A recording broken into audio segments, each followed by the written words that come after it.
தமிழ் சினிமாவின் பிரபல இயக்குனர் பாரதி ராஜாவின் மகனும் நடிகருமான மனோஜ் மாரடைப்பு காரணமாக காலமானார். உடல் நலக்குறைவால் வைத்தியசாலையில் அனுமதிக்கப்பட்டிருந்த நிலையில் இன்று அவர் உயிரிழந்துள்ளதாக அறிவிக்கப்பட்டுள்ளது. சென்னையில் வசித்து வந்த மனோஜ் உயிரிழக்கின்ற போது அவருக்கு வயது 48 என்று கூறப்பட்டுள்ளது. பாரதி ராஜா இயக்கிய தாஜ்மஹால் படத்தில் நடிகராக அறிமுகமான அவர் சமுத்திரம், கடல் பூக்கள், அல்லி அர்ஜுனா, ஈரநிலம், சாதுரியன், மகாநடிகன் உள்ளிட்ட படங்களில் நடித்துள்ளார். சரத்குமார், முரளி ஆகியோருடன் இணைந்து அவர் நடித்த சமுத்திரம் திரைப்படம் மற்றும் சத்யராஜுடன் இணைந்து நடித்த மகாநடிகன், வருஷமெல்லாம் வசந்தம் ஆகிய படங்களில் இவரது நடிப்பு கவனம் பெற்றது.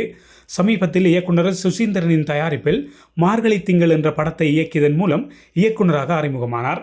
இந்த படத்திற்கு இளையராஜா இசையமைத்திருந்தார். பல்வேறு படங்களில் குணச்சித்திர வேடங்களில் நடித்த இவரது மறைவுக்கு திரைத்துறையை சேர்ந்த பலரும் இரங்கல் தெரிவித்து வருகின்றனர்.